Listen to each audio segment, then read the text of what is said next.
Hi friends, welcome to Kannada moral stories. By mistake ಆಗಿ ಸಂತೋಷ್ ಕೈಯಿಂದ ಸ್ವಲ್ಪ ನೀರು ಆಕೆಯ ಮೇಲೆ ಚೆಲ್ಲಿತ್ತು. ಅಷ್ಟರಲ್ಲೇ ರೋಸ್ ಜೋರಾಗಿ ಕೂಗುತ್ತಾ, ಏನು ನಿನಗೆ ಕಣ್ಣು ಕಾಣಿಸೋದಿಲ್ವಾ, ನೀನು ಕುರುಡನಾಗಿ ಬಿಟ್ಟಿದೀಯಾ ಅಂತ ಹೇಳ್ತಾಳೆ.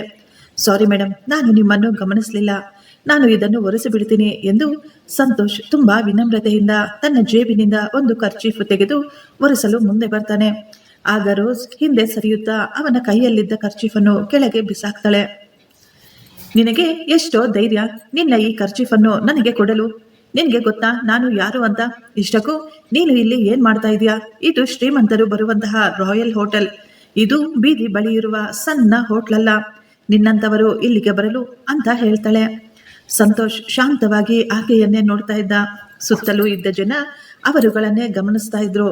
ಯಾರು ಮುಂದೆ ಬರಲು ಧೈರ್ಯ ಮಾಡಲಿಲ್ಲ. ಯಾಕೆಂದರೆ ರೋಸ್ ಅವರ ತಂದೆ ತುಂಬಾ ದೊಡ್ಡ ಬಿಸ್ನೆಸ್ ಮ್ಯಾನ್ ಆಗಿದ್ರು. ಅಲ್ಲಿದ್ದ ಎಲ್ಲರೂ ಅಂದುಕೊಳ್ತಾ ಇದ್ರು, ಅಯ್ಯೋ ಪಾಪ, ಯಾರು ಈ ಹುಡುಗ, ಈ ದಿನ ಇವರ ಕೈಗೆ ಸಿಕ್ಕಿ ಹಾಕಿಕೊಂಡಿದ್ದಾನೆ ಅಂತ.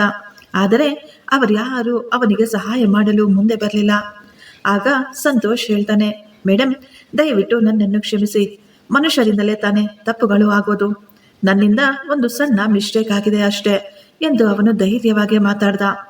ಈ ಮಾತುಗಳನ್ನು ಕೇಳಿದ ರೋಸ್ ಅವಳು ಕೋಪದಿಂದ ಕೂಗಾಡೋದಕ್ಕೆ ಶುರು ಮಾಡ್ತಾಳೆ. ನೀವೆಲ್ಲ ಮನುಷ್ಯರಲ್ಲ, ನೀವೆಲ್ಲ ಈ ಭೂಮಿಗೆ ಭಾರ. ನಿಮ್ಮಂತಹ ಜನ ಕೇವಲ ಜನಸಂಖ್ಯೆ ಹೆಚ್ಚಿಸಲು ಮಾತ್ರ ಇರ್ತೀರಾ. ಬಿಟ್ಟಿಯಾಗಿ ಎಸಿಯಲ್ಲಿ ತಣ್ಣನೆ ಗಾಳಿಯನ್ನು ಅನುಭವಿಸಲು ಇಲ್ಲಿಗೆ ಬಂದಿರ್ತೀರಾ. ಇಂಟರ್ವ್ಯೂ ಇದೆ, ಅದು ಇದು ಅಂತ ನಾಟಕ ಮಾಡಿಕೊಂಡು. ಗಾರ್ಡ್ಸ್ ಎಲ್ಲಿದ್ದೀರಾ ಎಂದು ಅವಳು ಕೂಗಿದಾಗ ಇಬ್ಬರು ಸೆಕ್ಯೂರಿಟಿ ಗಾರ್ಡ್ಗಳು ಅಲ್ಲಿಗೆ ಓಡಿ ಬರ್ತಾರೆ. ರೋಸ್ ಶಂಕರ್ ಕಡೆ ಬೆರಳು ತೋರಿಸುತ್ತಾ, ಇವನನ್ನು ತಕ್ಷಣ ಇಲ್ಲಿಂದ ಹೊರಗೆ ಹಾಕಿ. ಇವನು ಇನ್ನೊಮ್ಮೆ ಈ ಹೋಟೆಲ್ನ ಸುತ್ತಮುತ್ತಲೂ ಕಾಣಿಸಬಾರ್ದು. ಇವನ ಮುಖ ನೋಡ್ತಿದ್ರೇನೆ ನನಗೆ ಅಸಹ್ಯವಾಗ್ತಾ ಇದೆ. ಇವನ ಬಟ್ಟೆ ನೋಡ್ತಾ ಇದ್ರೆ ನನಗೆ ವಾಂತಿ ಬರ್ತಾ ಇದೆ. ಇವನನ್ನು ತಕ್ಷಣ ಹೊರಗೆ ಹಾಕಿ ಅಂತ ಕೋಪವಾಗಿ ಹೇಳ್ತಾಳೆ. ಸೆಕ್ಯೂರಿಟಿ ಗಾರ್ಡ್ಗಳು ಸಂತೋಷ್ನ ಕೈಗಳನ್ನು ಹಿಡಿದುಕೊಳ್ತಾರೆ. ಅಷ್ಟರಲ್ಲೇ ಸಂತೋಷ್ ತನ್ನ ಕೈಗಳನ್ನು ಬಿಡಿಸಿಕೊಂಡು ರೋಸ್ ಕಡೆ ಗಂಭೀರವಾಗಿ ನೋಡ್ತಾನೆ. ಅವನು ಈಗ ತುಂಬಾ ಶಾಂತವಾಗಿ ಹೇಳ್ತಾನೆ, ಮೇಡಮ್, ನಿಮ್ಮ ಬಟ್ಟೆ ಗಲೀಜು ಆಗಿದ್ರೆ ಕ್ಲೀನ್ ಮಾಡಬಹುದು, ಆದರೆ ಬುದ್ಧಿನೇ ಗಲೀಜಾಗಿದ್ರೆ ಈ ಪ್ರಪಂಚದ ಯಾವುದರಿಂದಲೂ ಅದನ್ನು ಕ್ಲೀನ್ ಮಾಡಲು ಸಾಧ್ಯವಿಲ್ಲ ಅಂತ. ರೋಸ್ ಈಗ ಕೋಪದಿಂದ ಕೆಂಪಗಾಗ್ಬಿಟ್ಟಿದ್ಲು. ಏನೋ ಹೇಳ್ತಾ ಇದೀಯ ನೀನು? ನಿನಗೆ ಎಷ್ಟೊಂದು ಧೈರ್ಯ ನನ್ನ ಮುಂದೆ ನಿಂತ್ಕೊಂಡು ಮಾತನಾಡಲು? ನಿನ್ನ ಯೋಗ್ಯತೆ ಎಷ್ಟು ಅಂತ ಕೂಗಾಡೋದಕ್ಕೆ ಶುರು ಮಾಡ್ತಾಳೆ. ಆಗ ಸಂತೋಷ್ ಹೇಳ್ತಾನೆ, ಯೋಗ್ಯತೆ ಎನ್ನುವುದು ಸಮಯ ನಿರ್ಧಾರ ಮಾಡುತ್ತೆ, ಜನ ನಿರ್ಧಾರ ಮಾಡೋದಿಲ್ಲ ಎಂದು ಹೇಳುತ್ತಾ ಅವನು ತನ್ನ ಫೈಲನ್ನು ಹಿಡಿದುಕೊಂಡು ಬಾಗಿಲ ಕಡೆ ಹೆಜ್ಜೆ ಹಾಕ್ತಾನೆ. ಅವನು ಹೋದ ನಂತರವೂ ಅಲ್ಲಿ ಇನ್ನೂ ನಿಶಬ್ದ ಆವರಿಸಿತ್ತು. ಆದರೆ ಅಲ್ಲಿದ್ದ ಕೆಲವರಿಗೆ ಏನೋ ಒಂದು ರೀತಿಯ ಅನುಮಾನ ಶುರುವಾಗಿತ್ತು. ಅವರಿಗೆ ಮುಂದೆ ಬರುವ ದೊಡ್ಡ ತೊಂದರೆಯ ಆಭಾಸವಾಗ್ತಾ ಇತ್ತು ಅನ್ಸುತ್ತೆ. ಸಂತೋಷ್ ಹೋಟೆಲ್ನಿಂದ ಹೊರಗೆ ಬರ್ತಾನೆ. ಅಷ್ಟರಲ್ಲೇ ಅವನ ಫೋನ್ ರಿಂಗ್ ಆಗ್ತಾ ಇತ್ತು. ಫೋನಿನ ಮೇಲೆ ವಿಕ್ರಮ್ ಸಿಂಗ್ ಎಂದು ಹೆಸರು ಕಾಣಿಸುತ್ತೆ. ಅದೇ ಹೆಸರು, ಅದೇ ವ್ಯಕ್ತಿ, ರೋಸ್ ಅವರ ತಂದೆ. ಸಂತೋಷ್ ಈಗ ಫೋನನ್ನು ಅಟೆಂಡ್ ಮಾಡದೆ ಸೈಲೆಂಟ್ ಆಗಿ ಫೋನನ್ನು ತನ್ನ ಜೇಬಿನಲ್ಲಿ ಇಟ್ಟುಕೊಂಡು ಸುಮ್ಮನಾಗ್ಬಿಡ್ತಾನೆ. ಆದರೆ ಫೋನ್ ಪದೇ ಪದೇ ರಿಂಗ್ ಆಗ್ತಾನೆ ಇತ್ತು. ಪದೇ ಪದೇ ವಿಕ್ರಮ್ ಸಿಂಗ್ ಅವರು ಫೋನ್ ಮಾಡ್ತಾನೆ ಇದ್ರು. ಈಗ ಸಂತೋಷ್ ಫೋನ್ ಅಟೆಂಡ್ ಮಾಡ್ತಾನೆ. ವಿಕ್ರಮ್ ಸಿಂಗ್ ಅವರು ಹೇಳ್ತಾರೆ, ಸರ್, ನೀವು ಎಲ್ಲಿದ್ದೀರಾ? ಮೀಟಿಂಗ್ ಶುರುವಾಗಲು ಕೇವಲ 10 ನಿಮಿಷ ಮಾತ್ರ ಬಾಕಿ ಇದೆ. ಬೋರ್ಡ್ ಮೆಂಬರ್ಸ್ ಎಲ್ಲರೂ ಬಂದು ಬಿಟ್ಟಿದ್ದಾರೆ. ಇನ್ವೆಸ್ಟರ್ಗಳು ಸಹ ಇಲ್ಲೇ ಕಾಯ್ತಾ ಇದ್ದಾರೆ. ದಯವಿಟ್ಟು ಬೇಗ ಬಂದುಬಿಡಿ. ಈ ದಿನ ನಮ್ಮ ಕಂಪನಿಗೆ ತುಂಬಾ ಇಂಪಾರ್ಟೆಂಟ್ ದಿನವಾಗಿದೆ ಎಂದು ಹೇಳುತ್ತಾ ಅವರು ತುಂಬಾ ಆಂದೋಲನದಲ್ಲಿದ್ರು. ದೊಡ್ಡ ಕೋಟೀಶ್ವರ, ದೊಡ್ಡ ಬಿಸ್ನೆಸ್ ಮ್ಯಾನ್ 25 ವರ್ಷದ ಸಾಮಾನ್ಯ ಯುವಕನನ್ನು ಕೇಳ್ಕೊಳ್ತಾ ಇದ್ದ, ಅದು ಕೂಡ ತುಂಬಾ ವಿನಮ್ರತೆಯಿಂದ. ನಾನು ಇಲ್ಲೇ ಕೆಳಗೆ ಇದ್ದೆ ಸ್ವಲ್ಪ ಸಮಯ, ಆದ್ರೆ ಮೇಲೆ ಬರಲಾಗಲಿಲ್ಲ. ನಾನು ಈಗಲೇ ಮೇಲೆ ಬರ್ತಿದ್ದೀನಿ ಅಂತ ಹೇಳ್ತಾರೆ ಸಂತೋಷ್. ಆ ಬಹುಮಹಡಿ ಕಟ್ಟಡದ 30ನೇ ಫ್ಲೋರ್ನಲ್ಲಿ ರೋಸ್ ತುಂಬಾ ಟೆನ್ಷನ್ನಲ್ಲಿ, ತುಂಬಾ ಕೋಪದಿಂದ ತನ್ನ ತಂದೆಯ ಪಕ್ಕದಲ್ಲಿ ಕುಳಿತುಕೊಂಡು ಹೇಳ್ತಾ ಇದ್ಲು, ಅಪ್ಪ, ಈ ಹೋಟೆಲ್ನ ಸೆಕ್ಯೂರಿಟಿ ಸ್ವಲ್ಪ ಕೂಡ ಚೆನ್ನಾಗಿಲ್ಲ. ಇವರು ಸರಿಯಾಗಿ ಕೆಲಸ ಮಾಡ್ತಾ ಇಲ್ಲ. ಯಾರ್ಯಾರೋ ಕೆಲಸ ಕಾರ್ಯ ಇಲ್ಲದವರು ಬಿಕಾರಿಗಳನ್ನು ಒಳಗಡೆ ಬಿಡ್ತಾ ಇದ್ದಾರೆ. ಕೆಳಗೆ ಒಬ್ಬ ಹುಡುಗ ನನ್ನ ಬಟ್ಟೆಗಳನ್ನು ಹಾಳು ಮಾಡಿಬಿಟ್ಟ. ನಾನು ಅವನಿಗೆ ಚೆನ್ನಾಗಿ ಬೈದು ಬುದ್ಧಿ ಕಲಿಸಿ ಹೊರಗೆ ಹಾಕ್ಬಿಟ್ಟಿದ್ದೀನಿ. ಅವನಿಂದ ನನ್ನ ದಿನವೆಲ್ಲ ಹಾಳಾಗೋಯ್ತು, ನನ್ನ ಮೂಡೆಲ್ಲ ಹಾಳಾಗೋಯ್ತು ಅಂತ ಹೇಳ್ತಾ ಇದ್ಲು. ವಿಕ್ರಮ್ ಸಿಂಗ್ ಹೇಳ್ತಾರೆ, ನೀನು ಸ್ವಲ್ಪ ಹೊತ್ತು ಶಾಂತವಾಗಿರ್ತೀಯಾ? ಈ ದಿನ ನಮಗೆ ಎಷ್ಟೊಂದು ಇಂಪಾರ್ಟೆಂಟ್ ಅಂತ ನಿನಗೆ ಗೊತ್ತಾ? ಈ ದಿನ ಇಲ್ಲಿ ಏನು ನಡೀತಾ ಇದೆ ಅಂತ ಏನಾದರೂ ನಿನಗೆ ಗೊತ್ತಾ? ನಮ್ಮ ಷೇರುಗಳನ್ನು ಕಾಪಾಡಿದ ವ್ಯಕ್ತಿ ಇಲ್ಲಿಗೆ ಬರ್ತಾ ಇದ್ದಾನೆ. ಡ್ಯಾಡ್, ಅವರು ಯಾರಾದರೂ ಸರಿ, ನಾನು ಬೇಗ ಸೈನ್ ಮಾಡಿ ಹೊರಗಡೆ ಹೊರಟೋಗ್ತೀನಿ. ನನಗೆ ಇಲ್ಲಿ ಕುಳಿತುಕೊಳ್ಳಕ್ಕೆ ಸ್ವಲ್ಪ ಕೂಡ ಇಷ್ಟವಿಲ್ಲ ಎಂದು ರೋಸ್ ಮುಖ ತಿರುಗಿಸ್ಕೊಳ್ತಾರೆ. ಆದರೆ ಅಲ್ಲಿದ್ದ ಎಲ್ಲರೂ ಟೆನ್ಷನ್ನಿಂದ ಎದುರು ನೋಡ್ತಾ ಇದ್ರು. ವಿಕ್ರಮ್ ಸಿಂಗ್ ತನ್ನ ಮಗಳಿಗೆ ಬುದ್ಧಿ ಹೇಳ್ತಾ ಇದ್ರು. ನಿನಗೆ ಮನುಷ್ಯರನ್ನು ಗುರುತಿಸುವ ಕಲೆ ಇನ್ನೂ ಗೊತ್ತಿಲ್ಲ. ಬರುತ್ತಿರುವ ವ್ಯಕ್ತಿ ತುಂಬಾ ಸಾಧಾರಣವಾದ ವ್ಯಕ್ತಿಯ ಹಾಗೆ ಕಾಣಿಸ್ತಾನೆ. ನಮ್ಮ ಪೂರ್ತಿ ಬಿಸ್ನೆಸ್ ಅವರಿಂದಲೇ ನಿಂತಿದೆ. ಅವರೇನಾದ್ರೂ ಈ ದಿನ ನಮಗೆ ಸಹಾಯ ಮಾಡಲಿಲ್ಲ ಅಂದ್ರೆ ನಾವೆಲ್ಲರೂ ಬೀದಿ ಪಾಲಾಗ್ಬಿಡ್ತೀವಿ. ನಮ್ಮ ಎಲ್ಲ ಐಷಾರಾಮಿ ಜೀವನ ಈ ದಿನ ಆ ವ್ಯಕ್ತಿಯ ಕೈಯಲ್ಲಿದೆ. ನೀನು ಸ್ವಲ್ಪ ಮರ್ಯಾದೆಯಿಂದ ಸೈಲೆಂಟ್ ಆಗಿ ಮಾತನಾಡೋದನ್ನ ಕಲಿ ಎಂದು ತನ್ನ ತಂದೆ ಹೇಳ್ತಾ ಇದ್ರೆ ರೋಸ್ ಗಂಭೀರವಾಗಿ ತನ್ನ ತಂದೆಯ ಮುಖವನ್ನೇ ನೋಡ್ತಾ ಇದ್ಲು. ಅವರು ಇಲ್ಲಿಯವರೆಗೂ ಆ ರೀತಿ ಮಾತನಾಡುವುದನ್ನು ಅವಳು ಯಾವತ್ತೂ ಕೇಳಿಯೇ ಇರಲಿಲ್ಲ. ತಂದೆಯ ಮುಖದಲ್ಲಿದ್ದ ಆ ಭಯ ಗಾಬರಿಯನ್ನು ಕಂಡು ರೋಸ್ ಸೈಲೆಂಟ್ ಆಗಿಬಿಟ್ಟಿದ್ಲು.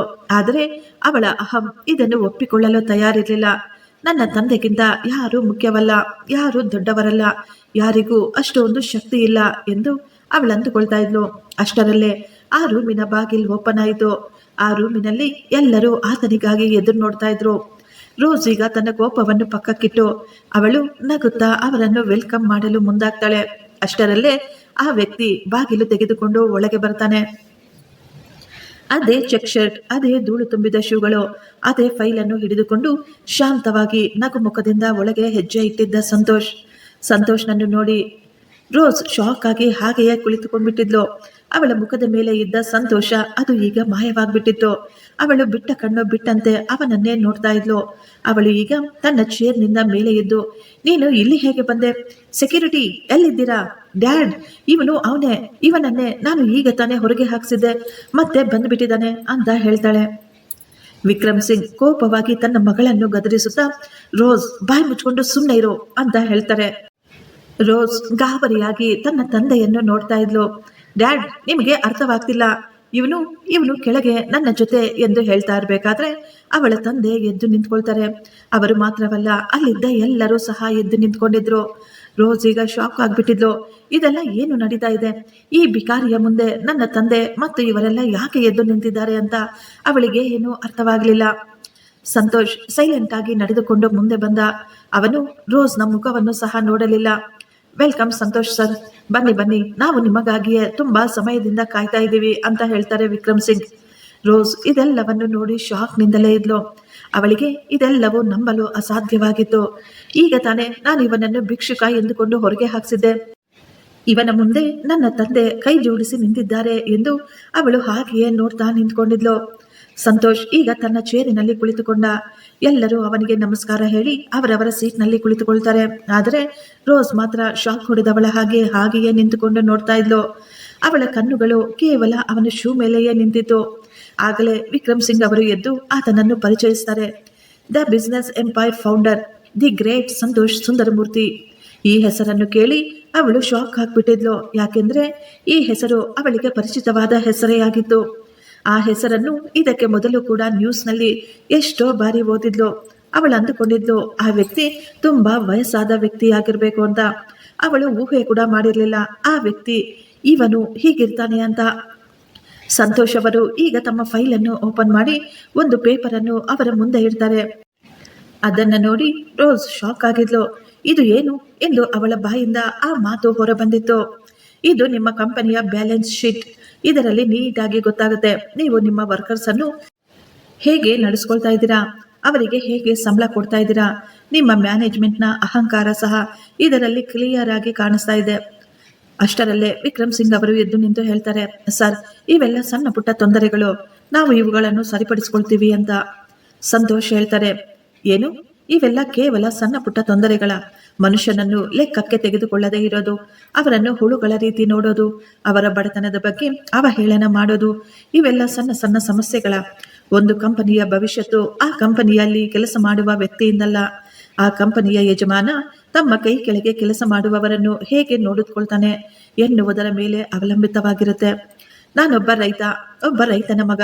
ನನ್ನ ತಂದೆ ಯಾವಾಗಲೂ ಹೇಳ್ತಾ ಇದ್ರು, ಬೆಳೆ ಎಷ್ಟೇ ಎತ್ತರಕ್ಕೆ ಚೆನ್ನಾಗಿ ಬೆಳೆದ್ರೂ, ಆಕಾಶದಷ್ಟು ಎತ್ತರಕ್ಕೆ ಬೆಳೆದು ನಿಂದ್ರು ಅದರ ಬೇರುಗಳು ಭೂಮಿಯನ್ನು ಬಿಟ್ಟ ತಕ್ಷಣ ಅವು ಬಿದ್ದು ಹೋಗ್ತವೆ ಅಂತ.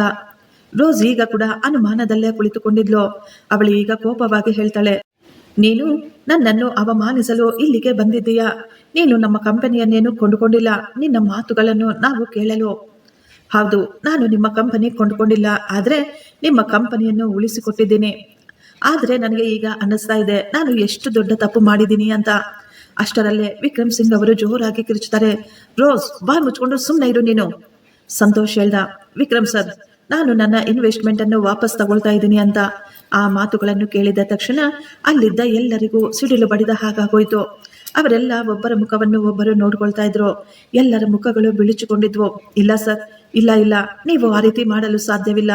ದಯವಿಟ್ಟು ಈ ಸಮಯದಲ್ಲಿ ನೀವು ಈ ರೀತಿ ಮಾಡಿದ್ರೆ ನಾವು ಹಾಳಾಗಿ ಹೋಗ್ತೀವಿ. ನಮ್ಮ ಜೀವನ ಹಾಳಾಗೋಗುತ್ತೆ. ಎಷ್ಟೋ ಜನ ಬಡವರಿಗೆ ಕೆಲಸ ಕೂಡ ಹೊರಟೋಗುತ್ತೆ. ದಯವಿಟ್ಟು ಕ್ಷಮಿಸಿಬಿಡಿ. ನನ್ನ ಮಗಳು ಇನ್ನೂ ಚಿಕ್ಕವಳು, ಅವಳಿಂದ ತಪ್ಪಾಗ್ಬಿಟ್ಟಿದೆ ಅಂತ ಕೇಳ್ಕೊಳ್ತಾ ಇದ್ರು ವಿಕ್ರಮ್ ಸಿಂಗ್ ಅವರು. ಆಗ ಸಂತೋಷ್ ಹೇಳ್ತಾರೆ, ನೀವು ಮಾಡಿದ ತಪ್ಪಿಗೆ ನಾನು ಆ ಬಡವರಿಗೆ, ಆ ಕೂಲಿ ಕಾರ್ಮಿಕರಿಗೆ ಶಿಕ್ಷೆ ಕೊಡಲಾಗೋದಿಲ್ಲ. ಆದರೆ ನನ್ನದು ಒಂದು ಷರತ್ತು ಇದೆ. ಏನು? ಏನದು? ನೀವು ಏನೇ ಹೇಳಿದ್ರು ನಾವು ಮಾಡಲು ಸಿದ್ಧರಿದ್ದೇವೆ ಅಂತ ಹೇಳ್ತಾರೆ ವಿಕ್ರಮ್ ಸಿಂಗ್. ನನ್ನ ಷರತ್ತು, ಈ ಕಂಪನಿಯ ಮ್ಯಾನೇಜ್ಮೆಂಟ್ ಬದಲಾಗಬೇಕು. ಈಕೆ ಇನ್ನು ಮುಂದೆ ಈ ಕಂಪನಿಯ ಡೈರೆಕ್ಟರ್ ಆಗಿರೋದಕ್ಕೆ ಸಾಧ್ಯವಿಲ್ಲ. ರೋಸ್ ಶಾಕ್ನಿಂದ ಎದ್ದು ನಿಂತ್ಕೊಳ್ತಾಳೆ. ಅವಳು ಕೂಗ್ತಾಳೆ, ಇದು ನನ್ನ ಕಂಪ್ನಿ, ನಿನಗೆ ಏನಾದರೂ ಹುಚ್ಚಿಡ್ದಿದೆಯಾ ಅಂತ ಹೇಳ್ತಾಳೆ. ಅಷ್ಟರಲ್ಲೇ ವಿಕ್ರಮ್ ಸಿಂಗ್ ಹೇಳ್ತಾರೆ, ನೀನು ಬಾಯಿ ಮುಚ್ಕೊಂಡು ಸುಮ್ಮನೆ ಕುತ್ಕೋ, ನಾನು ಮಾತಾಡ್ತೀನಿ ಅಂತ. ಸರ್, ನೀವು ಹೇಳಿ, ನೀವು ಏನೇ ಕಂಡೀಷನ್ಸ್ ಹಾಕಿದ್ರು ನಾವು ಎಲ್ಲದಕ್ಕೂ ಒಪ್ಪಿಕೊಳ್ತೇವೆ. ಈಗ ಸಂತೋಷ್ ಹೇಳಿದ್ರು, ಇನ್ನು ಮುಂದೆ ಈಕೆ ಈ ಕಂಪನಿಯ ಡೈರೆಕ್ಟರ್ ಅಲ್ಲ. ಈಕೆ ಇನ್ನು 6 ತಿಂಗಳವರೆಗೂ ಕೇವಲ ಇಂಟರ್ನ್ಶಿಪ್ ಕೆಲಸ ಮಾಡಬೇಕು. ಕಂಪನಿಯ ಕೆಲ ವರ್ಗದ ಕೂಲಿ ಕಾರ್ಮಿಕರ ಜೊತೆ ಸೇರಿ ಕೆಲಸ ಮಾಡಲೇಬೇಕು. ಅವರ ಜೊತೆ ಸೇರಿ ಕಂಪನಿಯ ಕ್ಯಾಂಟೀನ್ನಲ್ಲೇ ಊಟ ಮಾಡಬೇಕು. ಅವರ ಜೊತೆ ಕುಳಿತುಕೊಂಡು ತನ್ನ ಕಷ್ಟಾರ್ಜಿತವನ್ನು ಊಟ ಮಾಡಬೇಕು ಅಂತ ಹೇಳ್ತಾನೆ. ನಾನು ಈ ಕೆಲಸ ಮಾಡಲು ಒಪ್ಪಿಕೊಳ್ಳೋದಿಲ್ಲ ಅಂದ್ರೆ ಅಂತ ರೋಸ್ ಕೋಪವಾಗಿ ಕೇಳ್ತಾಳೆ. ಸಂತೋಷ್ ತುಂಬಾ ಶಾಂತವಾಗಿ ಹೇಳಿದ್ರು, ಈ ಕ್ಷಣವೇ ನಾನು ಈ ಡೀಲನ್ನು ಕ್ಯಾನ್ಸಲ್ ಮಾಡ್ತೀನಿ. ನಿರ್ಧಾರ ನಿಮಗೆ ಬಿಟ್ಟಿದ್ದು.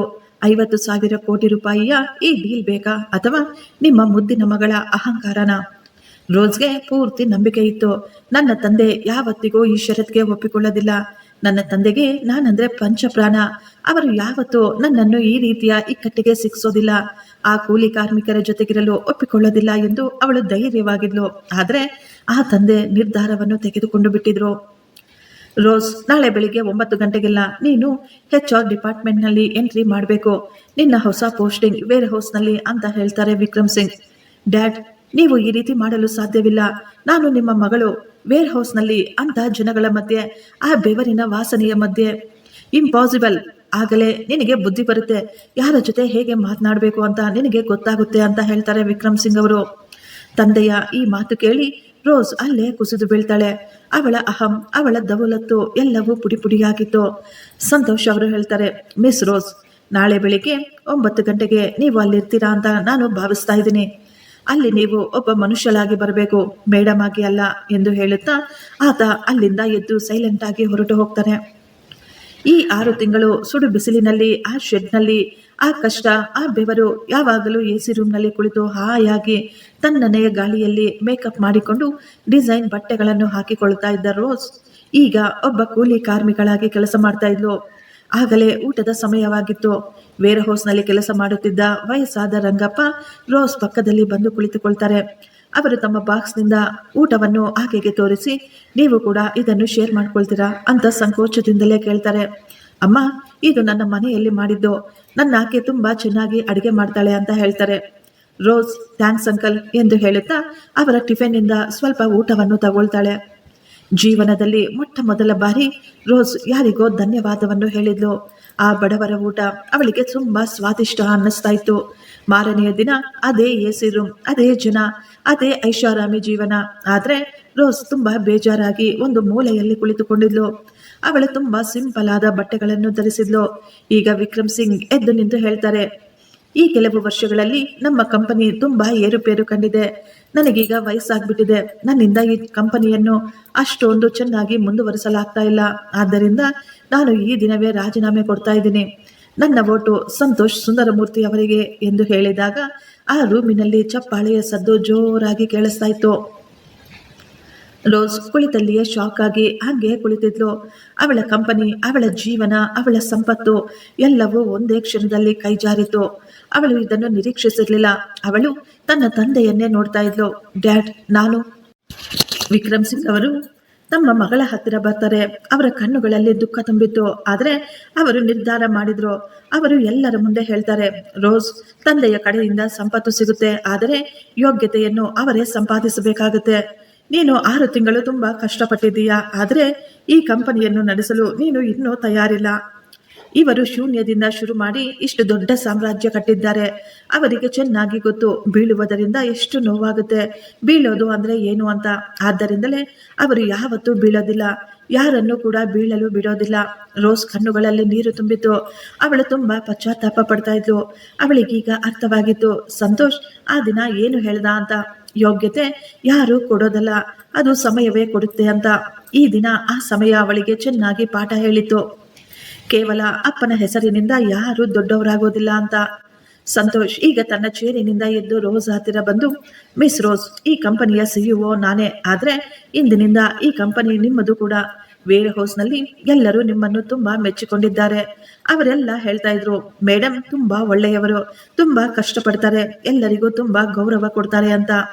ಒಬ್ಬ ಒಳ್ಳೆಯ ಲೀಡರ್ನ ಗುಣ ಇದು. ಈಗ ರೋಸ್ಗೆ ತನ್ನ ಎಲ್ಲ ಮಾತುಗಳು ನೆನಪು ಬರ್ತಾ ಇದ್ವು. ಅವಳು ತಲೆ ಬಗ್ಗಿಸಿಕೊಂಡಿದ್ಲು. ರೋಸ್ ಈಗ 2 ಕೈ ಜೋಡಿಸಿ, ಸರ್, ದಯವಿಟ್ಟು ನನ್ನನ್ನು ಕ್ಷಮಿಸಿಬಿಡಿ ಅಂತ ಹೇಳ್ತಾಳೆ. ಅವಳಿಗೀಗ ಅರ್ಥವಾಗಿತ್ತು, ಮನುಷ್ಯನ ನಿಜವಾದ ಗೌರವ, ಘನತೆ ಅವರ ಬಳಿ ಇರುವ ದುಡ್ಡಿನಿಂದಲ್ಲ, ಅವರು ಧರಿಸುವ ಬ್ರಾಂಡೆಡ್ ಬಟ್ಟೆಗಳಿಂದಲ್ಲ, ಅವರ ವ್ಯವಹಾರದಿಂದಲೇ ಸಿಗುತ್ತೆ ಅಂತ. ಫ್ರೆಂಡ್ಸ್, ಈ ಸ್ಟೋರಿ ನಿಮಗೆ ಇಷ್ಟವಾಗಿದ್ದರೆ ಒಂದು ಲೈಕ್ ಮಾಡಿ ಮತ್ತು ನಮ್ಮ ಚಾನೆಲ್ ಅನ್ನು ಸಬ್ಸ್ಕ್ರೈಬ್ ಮಾಡಿಕೊಳ್ಳಿ. ಥ್ಯಾಂಕ್ ಯು, ಧನ್ಯವಾದಗಳು.